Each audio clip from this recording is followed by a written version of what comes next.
AC Booker-Higgins, capital A, capital C, Booker, B-O-O-K-E-R hyphen Higgins, H-I-G-G-I-N-S. Good morning, Ms. Booker-Higgins. Good morning, sir. Are you employed? Yes, I am. And what do you do?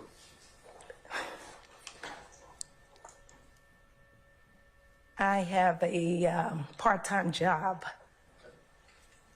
and I really prefer not to say where that is. Okay, that's fine. Have you ever worked in a law enforcement capacity? Absolutely. And where did you work in the law enforcement capacity? City of Atlanta, Police Department. I noticed you hesitated. Are you a little nervous this morning? I'm trying to take my breath one at a time, yes. Okay, all right. And how long have you worked with the Atlanta? How long did you work with the Atlanta Police Department? For over 32 years.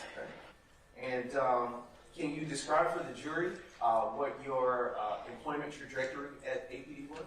Wow. Yes, sir. Upon my completion and graduation from the police academy, I was initially assigned to Zone 3. As years passed, I was promoted to detective, where I worked in various capacities, such as narcotics. I worked in the narcotics division. From there to HIDA, high intensity drug areas. Left there and went to U Squad to Robbery, back to Zone 3, and I completed my mission as an investigator in the Executive Protection Unit. All right. And were you post-certified your entire time as an APD officer? Absolutely. And did you ever leave? Yes, sir. And why was that? I had some personal family that was very dear to me who became critically ill. The passing of my father, who was in law enforcement. And shortly, years after that, my mother, who was fighting dementia and Alzheimer's.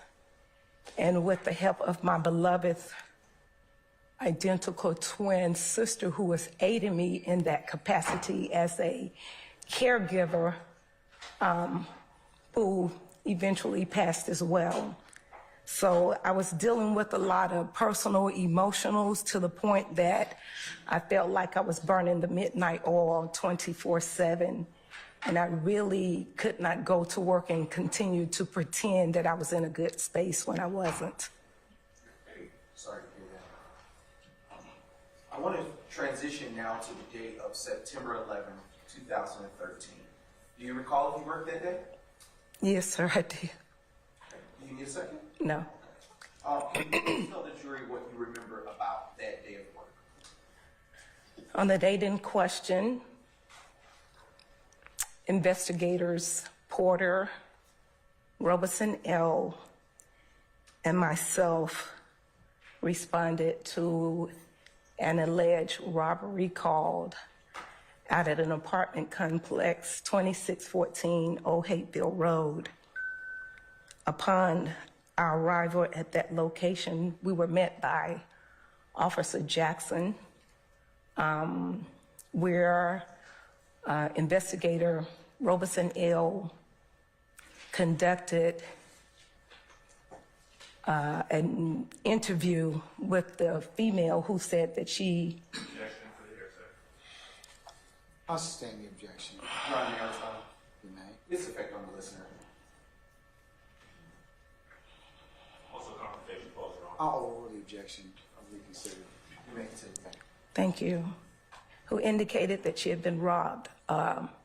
A pistol, was pointed at her by a male in a red T-shirt. in having that conversation, Investigator Robeson-El advised that that was someone that he had encountered earlier that morning, and he was familiar with where this particular individual spent time or hung out at.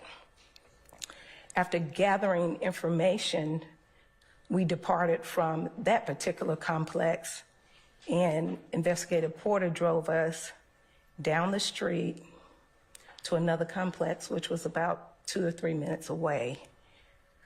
It was adjacent, the rear of it was adjacent to a McDonald's. We pulled into that complex and we drove through looking for that particular subject. Okay, so I want to break that down.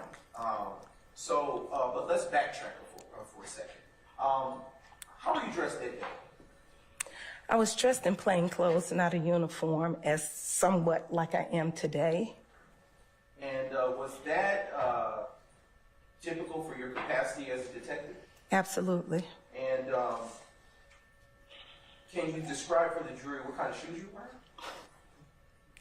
I had on high heels. Okay. And now I want to fast forward back to what it is that you're describing.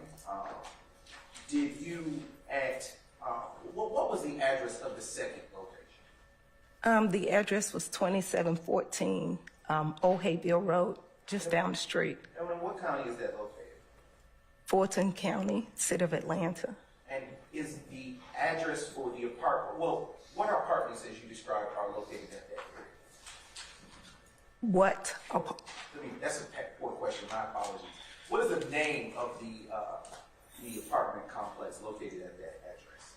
Summerdale Okay. Complex. And I just want to circle back. Can you tell the jury why you chuckled when you laughed about having on high heels? Because I found myself daily wanting to motivate my appearance, because most people think when you're in law enforcement, you have to look like a dude, and that's not always the case, and especially for me. Right. And I want to,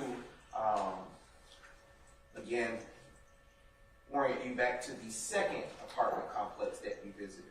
About how far in terms of mileage is that, if you know, from the first location that you went to?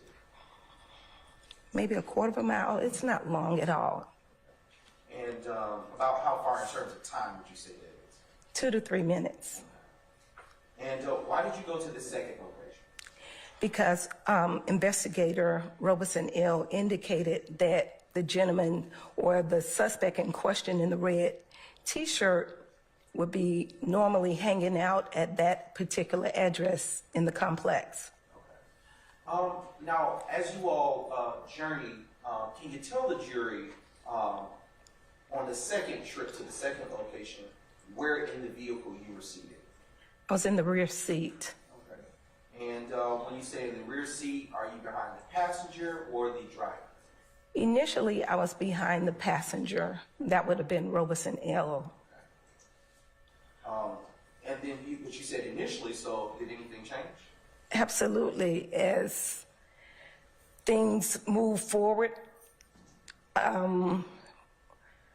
we drove around in the parking complex and initially heard gunshots ring out, and there was a little debate, and so we collectively agreed that yes, it was in fact gunshots. So Porter, who was driving, turned the vehicle around and headed back towards the entrance of the complex. And in doing so,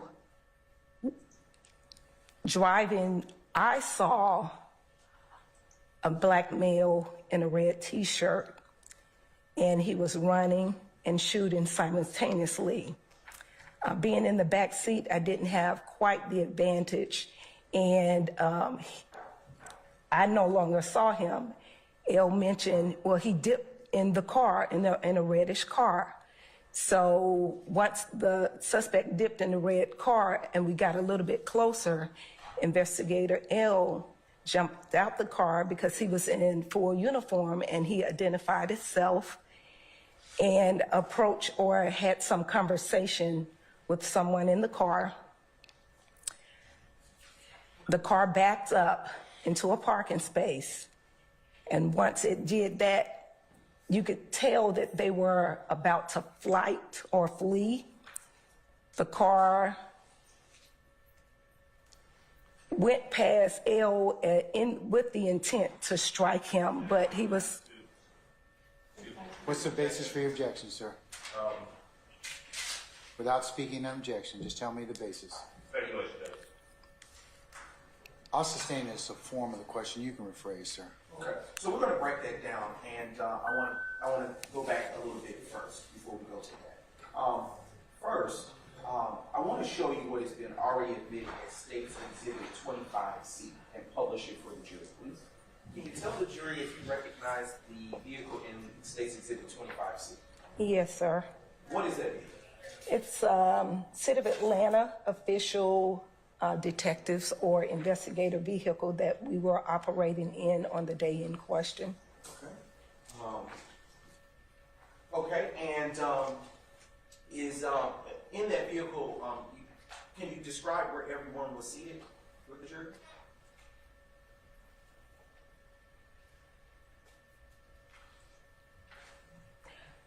Investigator Porter was the driver, which would be the front right, the front left side.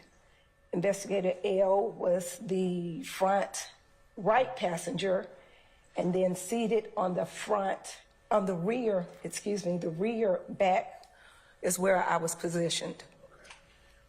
All right, and now I would like to publish State's Exhibit, which was already admitted, State's Exhibit 24, and it will be coming up briefly. I want to circle back to something you said earlier on direct. During the direct, you stated that there was a debate as you went through the apartment complex. What did you mean by that?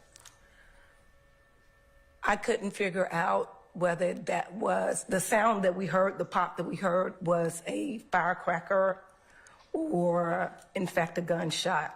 And so that was the debate was about between us. And about how many pops would you say you heard? Several, more than one shot. Okay. And when you entered the apartment complex, the second one that is, which direction did you go? Which direction were you taking? Excuse me. Well, we went southbound up Old Hayfield Road to the first complex driveway, which would have been on our right-hand side. We turned into the complex there and drove through. Okay. I want to now direct your attention to the screen, which is now showing State's Exhibit 24, Charlie, which has already been admitted into evidence. Can you tell the jury who it is that we're looking at there? That would be Investigator Robeson-El. And is that the uniform that he would have been wearing on September 11, 2013? Yes, sir. And is that,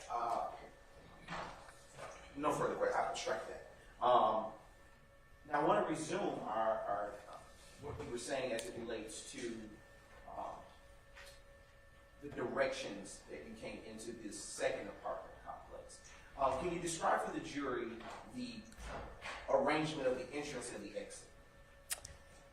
In order to get into that particular complex,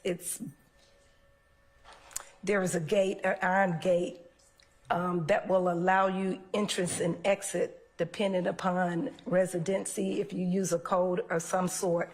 We did not have a code, so in order to get in, you go, that would be westbound on the right-hand side, and to come out, it would be eastbound on the left-hand side. Is it fair to say that there is one entry point to get in and out? That would be correct. Now, I want to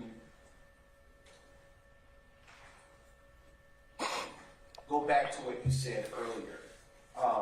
When you arrived at the incident location, did you ever see where the gunshots were coming from?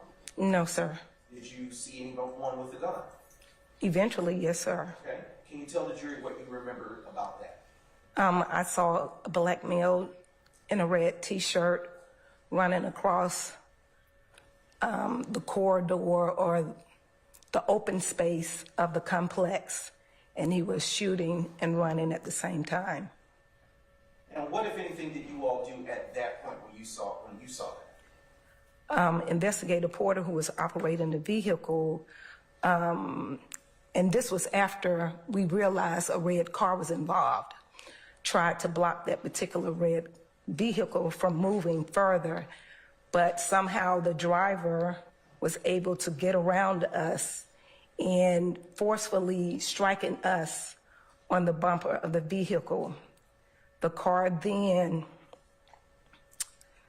like a locomotive, speedingly breaks off the hinges of the gate by crashing the gate or ramming the gate. The car went shooting across the exit and entrance of that complex over Old Hateville Road into a house which was directly across the street. The car ended up, because of the force driven, hitting a tree, knocking down a lot of personal possessions in the yard there. For a minute, my eyes blinked, and I thought that we were extras in the movie Fast and the Furious. I never saw something personally where the car went completely airborne to the other side. By the grace of God, we did not realize that there were a line of cars parked on the other side of that wall, one being an APD police vehicle with two of our colleagues in it that could have been killed that day instantly. But the car ended up resting at the rear portion of a laundromat, which was next door to the house. And once it rested after crashing, multiple people ran from that vehicle, one in particular being a black male in a blue shirt who ran around the rear of the laundromat. Once we came, you could look down from where we were because it was on the slope of a hill. Porter, who was still operating the vehicle, drove back down Hateville Road and made a right turn on Cleveland Avenue. When she reached the second driveway on the right, that would have taken us adjacent to the small strip mall, if you will, and went into the driveway, that's when the same gentleman in the blue shirt ran from around the building. And as we were still in the vehicle trying to catch up with him, because again, I had on heels, I didn't plan on being Jackie Joyner that day. So the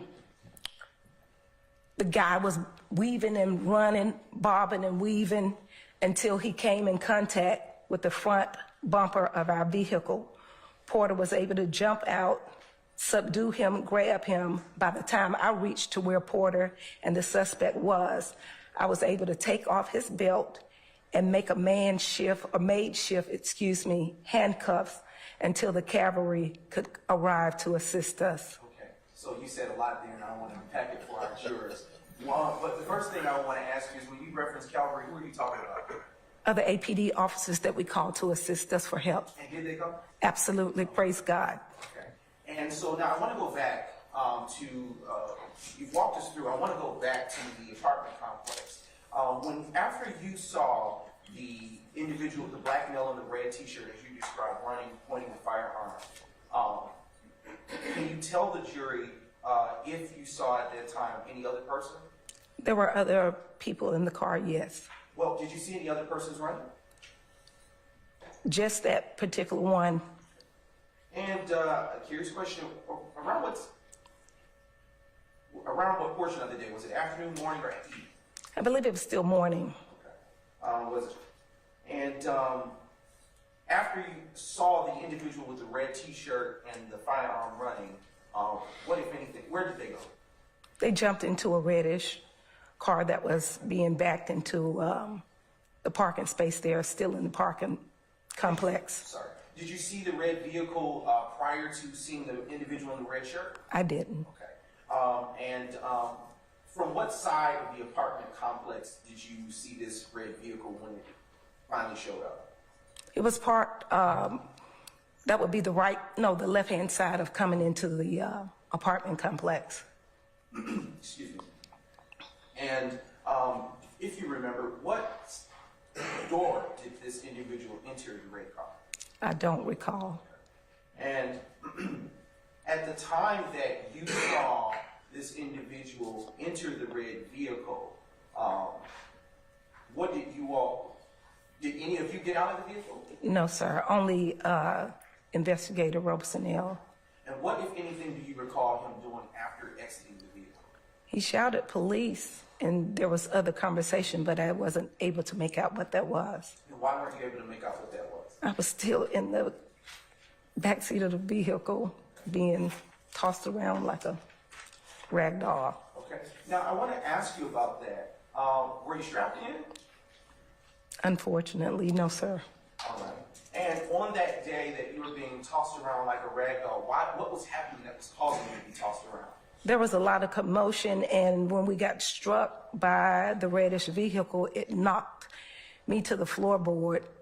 And even in the flight of trying to keep up with that car when it exited the complex, we were going at a high rate of speed. About how many times was the vehicle that you were in impacted by the reddish vehicle? One time. Okay.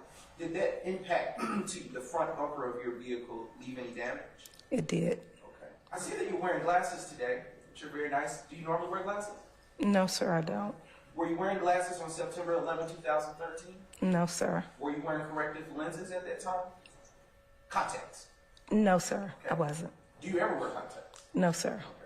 Okay. And before you were impacted by the vehicle, by the reddish vehicle containing the individual in the red shirt, were you able to see into the reddish car? No, sir. Were you able to? Would you be able to say how many people were in that red car? 3 to 4. Okay. And how would you be able to say that you saw that 3 to 4 people in the reddish car? Number of heads from the chest up. Okay. Okay. Is it fair to say that this was a fast-moving circumstance? Too fast, yes, sir. Okay. Are you nearsighted or farsighted? I can't advise. Okay. Why weren't you wearing your glasses on that day? I normally don't wear glasses. Personally, I like to wear them just to suit up my attire. Okay. It's just my forte. Okay. But they are prescription, is that correct? Absolutely. Okay. And I would like to ask you, are you able to see better close or far away? Half and half. Okay. All right. Given that, when you were in the back seat of the vehicle that you were in on September 11th, at what point, if at all, did you ever notice that there were 4 heads? Before or after you were impacted by it? Objection to the mischaracterization of the testimony. Sustain the objection.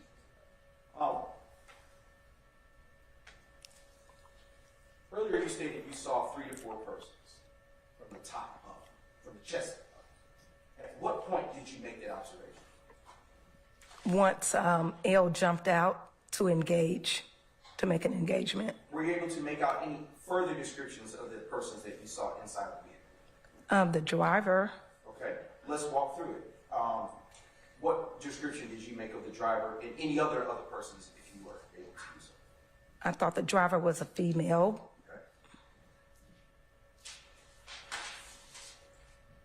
Okay. And earlier you stated that you were impacted by the vehicle. Where on the vehicle? On the front or front right or front left of the vehicle were you impacted? I believe it was the left rear. Okay, okay.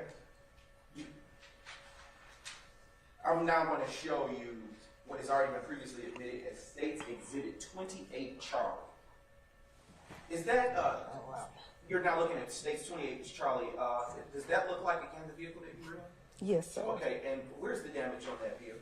That would be the right front, the right left, excuse me, the right left side, front. Okay, all right, looking from this.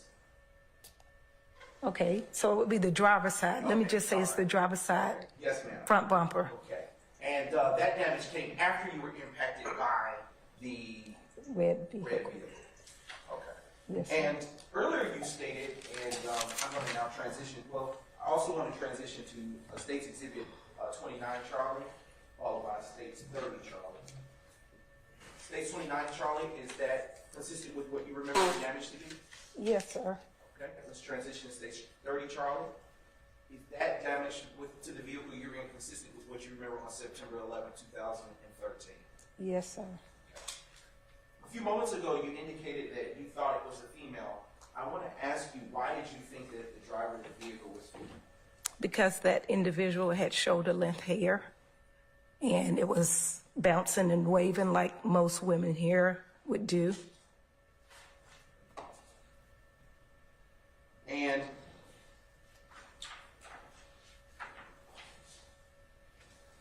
all right, earlier you stated that the vehicle, the reddish vehicle, eventually, after impacting the vehicle you were in, left the apartment complex. Yes, sir. Did you all follow it? Absolutely. And can you please tell the jury what, if anything, happened as you followed? I heard gunshots. We ended up leaving Investigator Robeson behind and fleeing after the felon suspect that was operating the vehicle. Like it was indicated before, they bombarded the gate hinges. It was dismantled, and it rapidly flew from the entrance and exit of that complex across the street over Hateville into the yard that was right in front of the complex until it hit the tree and eventually, like I said, went airborne. Okay, and I want to now show you what has previously been marked as States Exhibits 19, which will be followed by States 21, 22, Charlie. Starting with States 19, Charlie. In State 16, Charlie, what are we looking at? We're looking at the opposite side of the apartment complex, and it's a lot of houses there, but in the photo, it's the house where the reddish car came in contact with the tree. Okay. And, if you will, I am going to hand you a pointer. And I'm a little vertically challenged, but I think with that pointer, you might be able to get to it. If you can, point where you seen the vehicle go to when it passed through that driveway. So it came across over here, it rested in this area where a tree, excuse me, where a tree ended up falling as a result of the impact. Okay. All right. And I'm going to now move to State 17, Charlie. Is that the address of the home that it went through the driveway that the vehicle you saw go through? Yes, sir, it is. Now we're going to go to 18, Charlie. What are we looking at here? Same identical picture, pretty much. Okay. Is it fair to say this is a closer view? It is. And if you can, on this closer view, point to where you saw the vehicle go through the land. Over here where you can see all the trees are resting, leaning in the opposite direction. And What is nothing- that yellow-like tape around that area? This being here, sir? Yes, ma'am. It would be Atlanta Police Crime Scene tape. Why would that be there? The impact, it's a hazardous on the other side. There is a retaining wall, and the retaining wall, I would guesstimate it's a 12 feet drop or more to the other side. Okay. We're going to go to State 19, Charlie. What are we looking at here? The front porch to this particular residence where the impact tore and dismantled the property there. Now going to transition to State's 20s trial. Okay. What are we looking at here? This is a fence line. Like I said, there's a drop on this other side. And so we're looking at where the car eventually flew over to the other side of that wall. If you could point and hold where the drop is that you just described. The wall is about right up in here. Okay. On that line there. Okay. And do you see the reddish car in this photo that you said impacted with that wall? Faintly, yes, sir. Okay. Let's transition to State's 21 charge. And what are we looking at here? Still the fence line from that particular residence, more of the left side of the dwelling place. Would the vehicle have had to impact this fence first in order to get over that embankment? Absolutely. Okay. And transitioning to State's 22, Charlie? And what are we looking at here? Same photo in a closer view. This would be the laundromat that I spoke about where the car rested on the other side and the black male in the blue shirt ended up fleeing from. The car that you described as being an APD vehicle that was underneath this embankment, would it have been underneath where the tree line is? Yes, sir. Okay. Transitioning now to State's Exhibit 23, Charlie. What are we looking at here? Okay. What are we looking at here now, Detective Booker-Higgins? I believe this is the north side of that same residence that was had its yard invaded as a result of the collision. Okay. And do you see the APD vehicle that you described being under that embankment? Yes, sir. Can you point to it with the pointer? Would be right here in the corner. Okay. And can you show where the path that it would have flown over that embankment over the vehicle? It came directly over Okay. the vehicle, so that was parked on that line there. Thank you, and you may reclaim your seat. Thank you.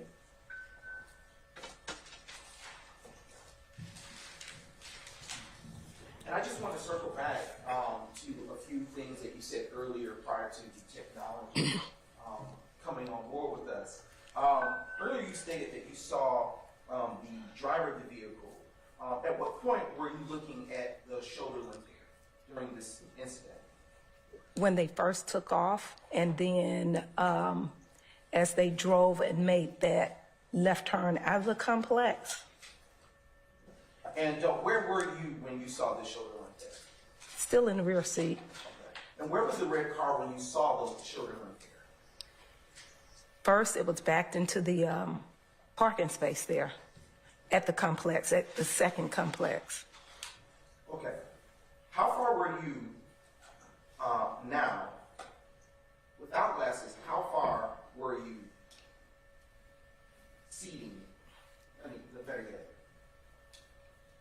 judging based on my distance now, were you this close or further away from the person in the red vehicle? Probably that close, but still in the vehicle. Okay. And at the time that you saw them, you were still in the back seat behind Robeson-El.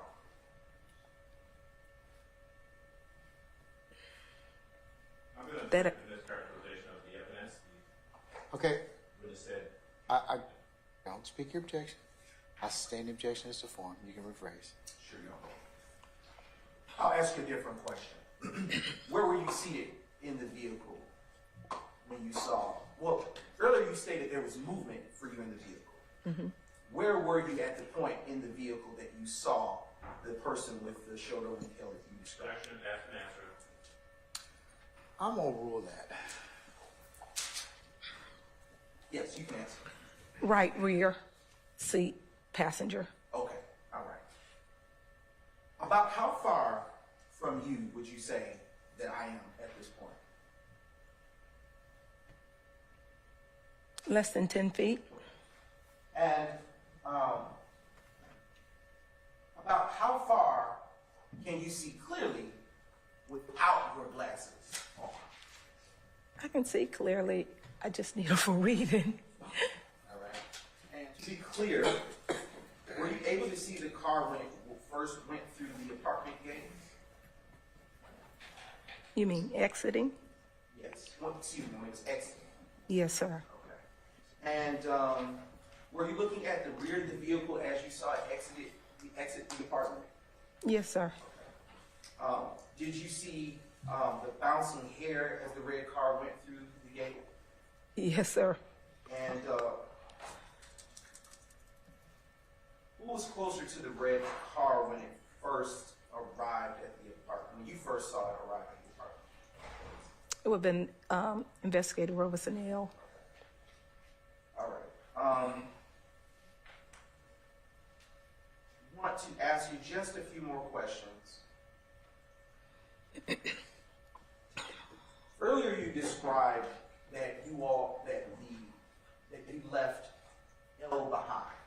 Why?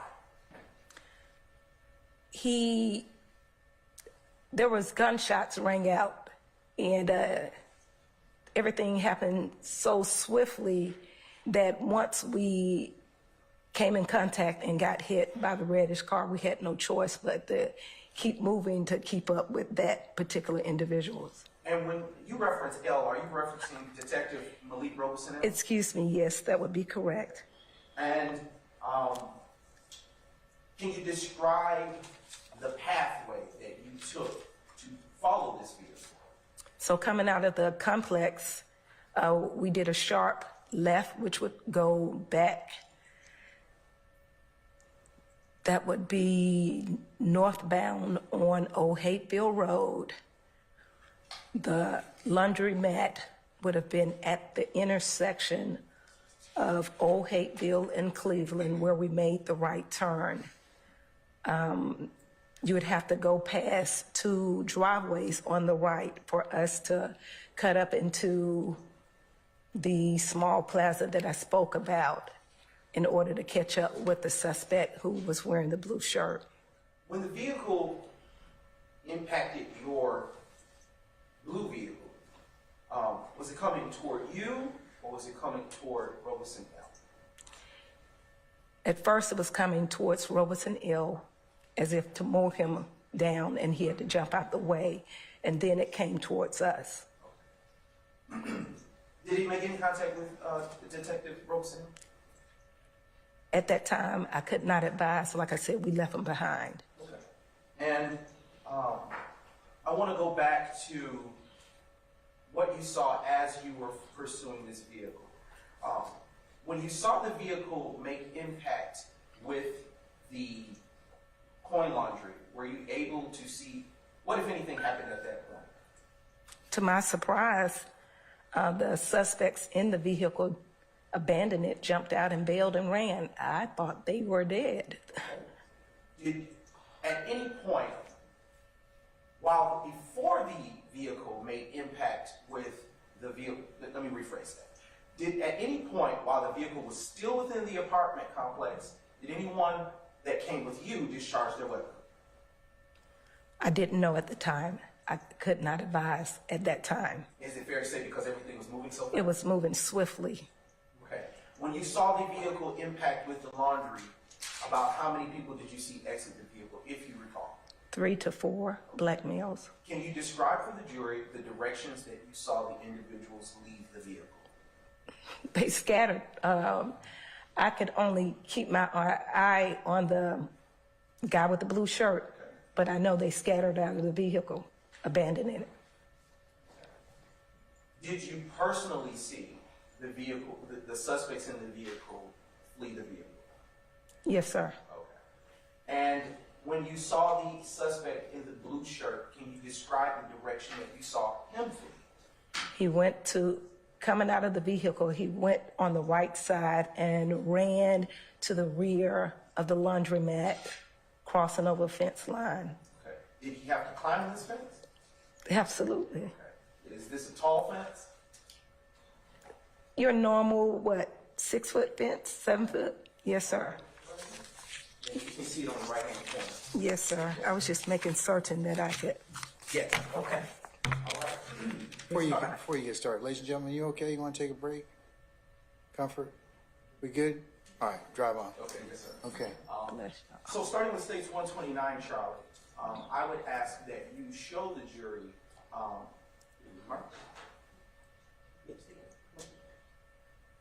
And stating for the jury, where it is that, what is to the left on this exhibit? My left or Yes, behind? on the exhibit itself.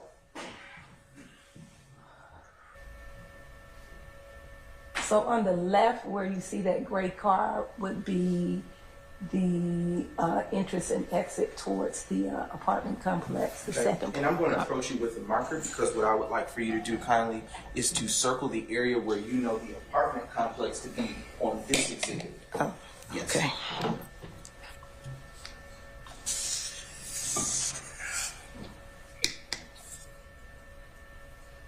Okay? All right. Now, would you circle the pathway, would you draw a line or an arrow from the pathway that you entered the apartment complex? All right, Your Honor. Hold on, counsels. Bless you. Pleasure. Ladies and gentlemen, since I told you at the beginning of the trial that I'm a man of a certain age, I'm gonna take a comfort break at this point in time, okay? All you people that are holding out, shame on you. I thought you were my friends and that you would help us out. In all seriousness, also it's near lunch too. So let's go ahead and take a break at this point in time. So ladies and gentlemen, if we could come back for 1 o'clock, remember my admonitions to you and enjoy your lunch, okay? All right. All right. Oh, I'm sorry.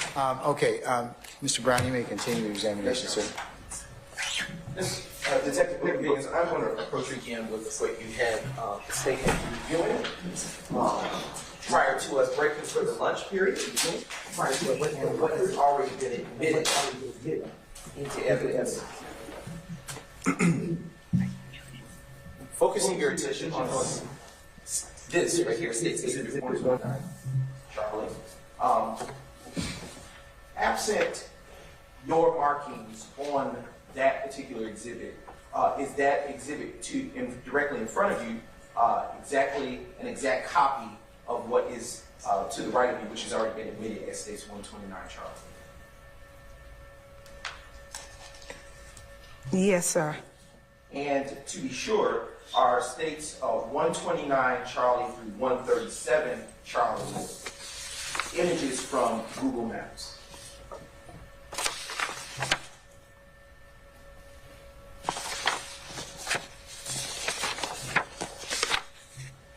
Yes, sir. That's what it says. Okay. Now, using the, when you touch it, it's going to create a line or whatnot. Using your finger, can you illustrate the same markings that are on states 129 Charlie on the screen to show where you entered the apartment? Yes, complex? sir. Identical? Yes. Okay. Okay.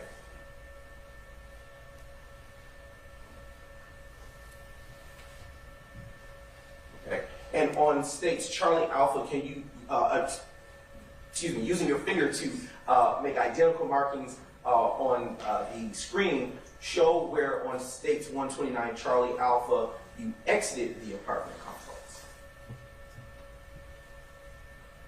Okay. In the same manner, as represented on states 129 Charlie Alpha, can you show where the apartment complex is located? Yes, sir. On this. All right. Okay. Now, would you please tell the jury what we're looking at here on states 129? This is the address to 2714 Old Hateville Road, which would be the Summerdale apartment complex entrance and exit. Okay.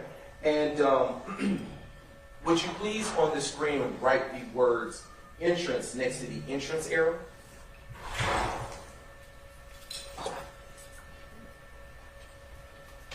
This is kind of not so perfect, okay? I'll write that too. All right. Okay. Now, would you write an exit next to the exit arrow that you drew? Yes, sir. Okay. And what is the circle for? The circle is the entrance and exit that you asked me to provide earlier.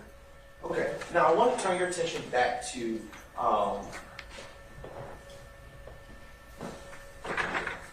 briefly. So if you would turn to the demonstratives that are in front of you, I would like to turn your attention to State's Exhibit 130, Charlie Alpha. Okay. If you can clear the screen there in the same place that you annotated, it will allow you to do, yes, a clear button. No. Yep.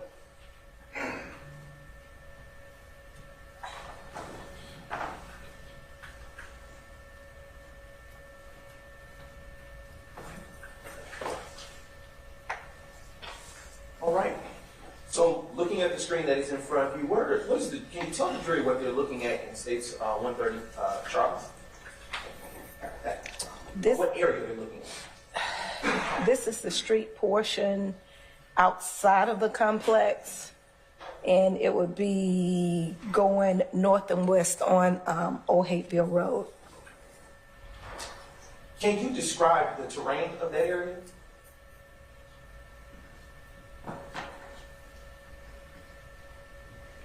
To my right, That's a poor question. Are there hills in that area? it's a slight slope right up in this area, yes, sir. Okay, yes, next exhibit. All right, can you tell the jury what we're looking at in States 131, Charlie? So to the right should be the entrance and the exit of at the lower part to McDonald's. At the top would be the apartment complex, Summerdale. To the left here is the house where the collision took place with the tree. And down below to my left, where this gray car is the retainer wall where the car went airborne. And there's some parking lots right up in here. Next exhibit. Can you tell the jury what we're looking at in States 132, Charlie, please? So this is Cleveland Avenue corridor. If you could see further to the top on the right is the traffic light where I said we made the right turn from Old Hateville to Cleveland Avenue.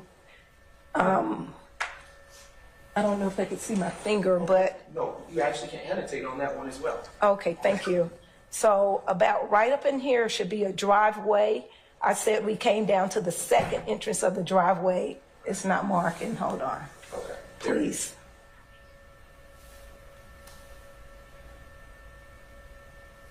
I'm not getting it. Okay, there we are. About right up in here is the first driveway. I said we came down to the second entrance of the driveway. Right here is where Porter should have pulled in and around. Okay.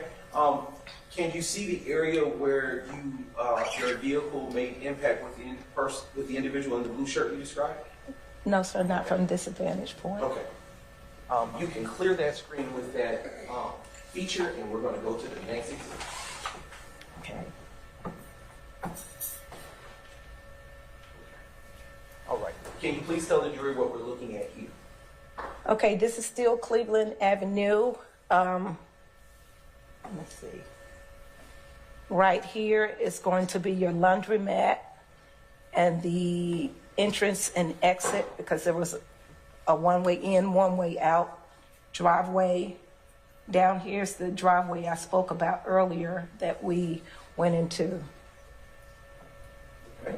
And is where you made the initial marking by the sedan that is near the laundry, the initial marking up to your top right? Mm-hmm. Yes. Is that around or about the area where the reddish car made impact with the laundry? It was further back, but it's about in the area. Okay. Next slide, please. And if you would click, yes, ma'am. Thank you. And can you please tell the jury what we are looking at in States 134, Charlie? So this is Old Hateville Road, north and southbound. 1 second, please. Mm-hmm. Right here is the Summerdale Apartments. Here is the entrance and exit for McDonough. And this is the retaining wall and the parking spaces that I spoke about where the cars were lined up and parked. Yes.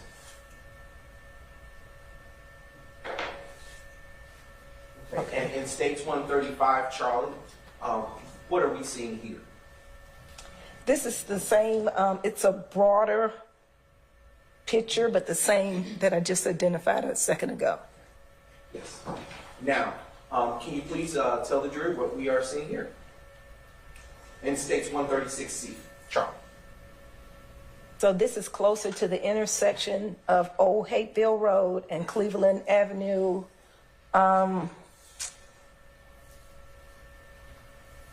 Right here again is the entrance and exit of the laundromat.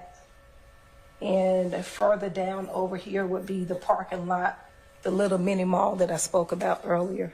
Can you see any other businesses in this exhibit of States 136, Charlie? Yes, sir, I can. What businesses do you see? The McDonald's that I mentioned in my earlier testimony, and then the BP on the right-hand side, which is across the street from each other. Okay, and is it fair to say that the McDonald's is on the left side across from the BP? Yes, sir, that would be correct. Next exhibit, please. Okay, and yes.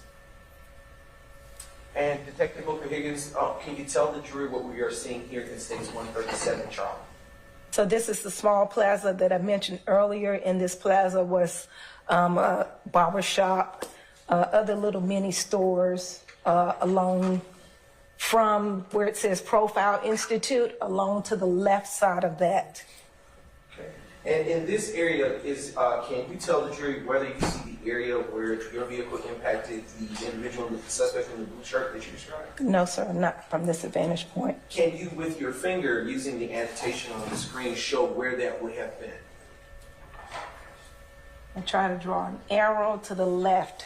Okay. So slightly outside of the frame, but within that same plaza, is that fair to say? Yes, sir. Okay. And that would, we're done with this screen now. Okay. And if you would be as kind to put your initials on the exhibit 129 Charlie Alpha that you made annotations on. And I would like now, Your Honor, to move into evidence States 129 Charlie Alpha. Any objection to States 129 Charlie Alpha? Yes, sir. Objection. Basis? Cumulative. Overruled. I'll admit it.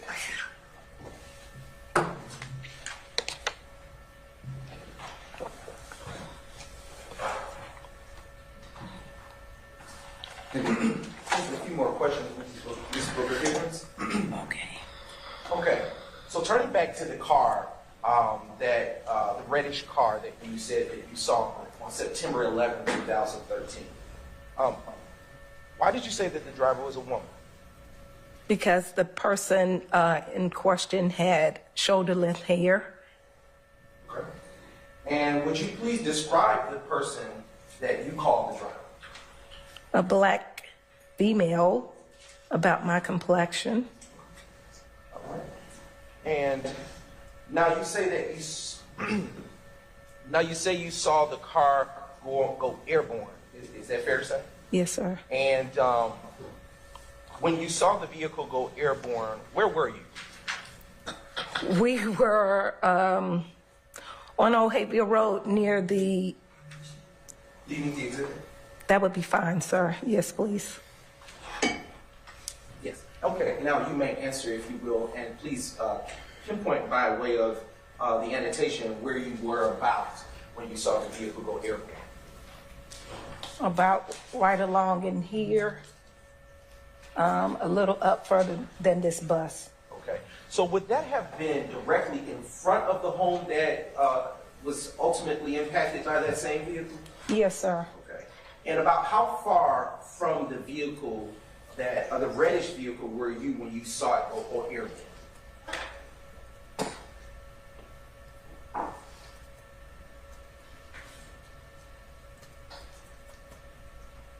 It's hard to narrow that one down. And, excuse me.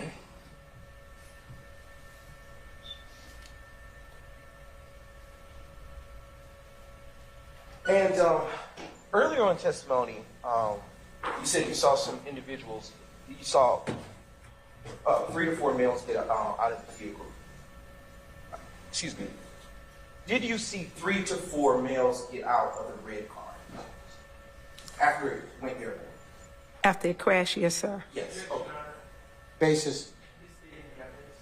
Overruled. Okay. Where were you when you saw the individuals exit the vehicle? We were still on Old Hateville Road. As I indicated earlier, there's a slope where you can look over and down to the right. Was your car moving when you saw the 3 to 4 males get out of the vehicle? Absolutely. And where's the dog shot?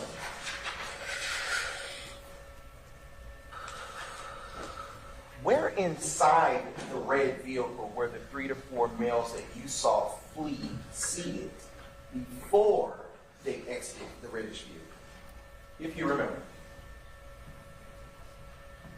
In specifics, I know there was a driver and a passenger and a rear passenger, but where they were seated, as far as who was seated, I don't know.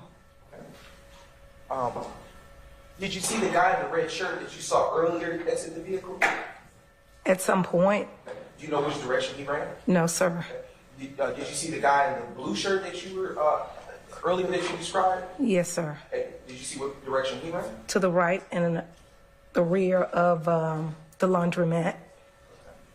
And did you see the person who you believe to be the driver exit the vehicle after it impacted the laundry?